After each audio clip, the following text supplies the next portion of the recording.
জিজ্ঞাসাবাদ করেন, রিমান্ডে নেন, তাহলেই বেরিয়ে যাবে হাদিকে কে মেরেছে। আরে ফয়সাল সাহেব তো ওর দলের, ওর সংগঠনের ডোনার ছিল, এবং তা না দিন রাত 24 ঘন্টা হাদি সাহেবের সাথে উঠতো বসতো। তাহলে ফয়সাল সাহেব তো যে কোনো উপায়ে তাকে চুপি চুপি মেরে ফেলতে পারতো। তা না করে এমন জায়গায় কেন গুলি করলো যে জায়গায় সিসিটিভি ক্যামেরা আছে, সিসিটিভি ক্যামেরা আছে এবং জনসমকক্ষে গুলি করলো হাদিকে। আবার গুলিটা এমন জায়গায় লাগলো যে চোয়াল দিয়ে কান দিয়ে বেরিয়ে গিয়েছিল। চোয়াল দিয়ে ঢুকে কান দিয়ে বেরিয়ে গেলে কেউ মারা যায়? নতুন ধারা বাংলাদেশের পক্ষ থেকে আমরা একটা দাবি জানাবো। এই দাবিটা হচ্ছে যে বাংলাদেশে যেই হাসপাতালে হাদি সাহেবের চিকিৎসা হয়েছিল সেখানে একটা তদন্ত টিম পাঠানো হোক। ওই তদন্ত টিম অনুসন্ধান করুক যে কি হয়েছিল, এবং সিঙ্গাপুরে যেই হাসপাতালে তার চিকিৎসার জন্য পাঠানো হয়েছিল এবং যে হাসপাতাল থেকে বলা হয়েছিল যে হাদি সাহেব মারা গেছে, ওই হাসপাতালে তদন্ত টিম পাঠানো।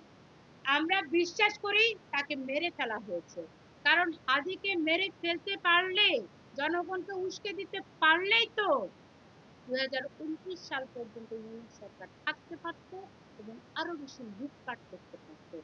এবং হাদি হত্যাকাণ্ড সাথে জড়িতকে এটা সবচেয়ে ভালো করে জানেন এমপি নাহিদ।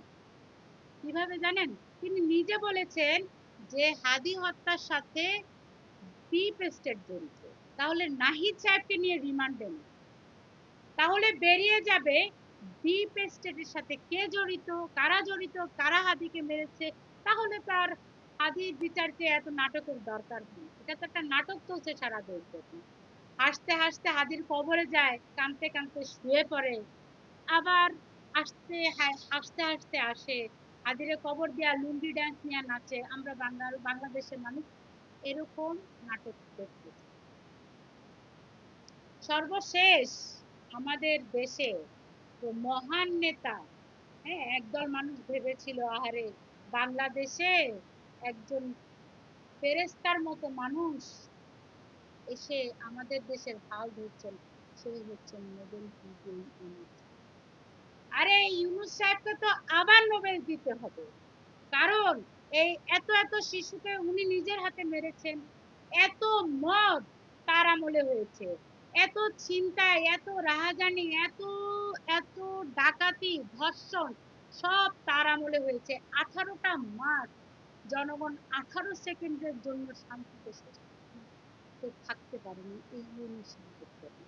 এই ইউনূস সাহেব তার গ্রামীণ ব্যাংকে 5 বছরের জন্য আয়কর অব্যাহতি দিয়েছেন, অথচ তার এই কর্মকাণ্ডের জন্য আমার বাংলাদেশ শূন্য হয়ে গিয়েছে। তিনি গ্রামীণ কল্যাণ ট্রাস্টের 1043 কোটি টাকা ফাঁকি দিয়েছেন, যেই কারণে আমরা নিঃস্ব হয়ে গেছি। আর এই ইউনূস সাহেব যাওয়ার সময় বলেছেন অনেক বড় রিজার্ভ রেখে গেলাম, অথচ তিনি ঋণ করে এনে তারপর রিজার্ভ দেখিয়ে গেছেন। মনে করেন আপনার কাছে টাকা আছে 2 টাকা, আপনি ঋণ করে আপনার অ্যাকাউন্টে দেখালেন 102 টাকা। অনেকে ভাবে বাবা, ওই মফিজের অ্যাকাউন্টে তো 102 টাকা, অনেক টাকা। অথচ হাত দিলে দেখা যাবে 102 টাকার 100 টাকাই লোন, যা পরিশোধ করতে আপনাকে 105 টাকা ফেরত দিতে হবে। তাহলে কি আসলে ওই 100 টাকা আপনার? ওই 100 টাকার সাথে আপনার যে গচ্ছিত 2 টাকা ছিল সেই 2 টাকাও যাবে, উপরন্তু 3 টাকাও আপনাকে এনে দিতে হবে। এই অবস্থায় ইউনূস সাহেব আমার দেশকে ফেলে গিয়েছে, গিয়ে বিদেশের বাচ্চাদেরকে এখন তিনি আদর করছে, অথচ আমার দেশের বাচ্চারা শেষ হয়ে গেছে। আমরা কেউ মাইলস্টোনের শেষ দুটো দুটো মরে যাওয়া বাচ্চাদের, সেটাও একটা জঙ্গি হামলা ছিল। কারণ বাংলাদেশের যত সমস্যা তৈরি হবে ততই তো বেশি উনি ক্ষমতা থাকতে পারবেন, ততই তো তিনি তিনি ভিতরে ভিতরে কারুকাজ করতে পারবেন, অর্থ লুটপাট করতে পারবেন। সেই জন্যই তিনি 20 জনেরও বেশি উপদেষ্টা আমাদের দেশে রেখে 17টা মাস আমাদেরকে তিনি নির্যাতন করে দিয়েছেন, নিষ্পেষণ করে দিয়েছেন, যার কারণে আমাদের দেশে এখন কিছু নেই। আমাদের দেশে জনগণ এখন ভুগছে যে সিন্ডিকেটও ভাঙতে পারেননি। আমরা এখনো এই সিন্ডিকেটের কষাঘাতে জর্জরিত। সবাই ভালো থাকবেন। আমরা নতুন ধারা বাংলাদেশের পক্ষ থেকে এমন একটা দেশ চাই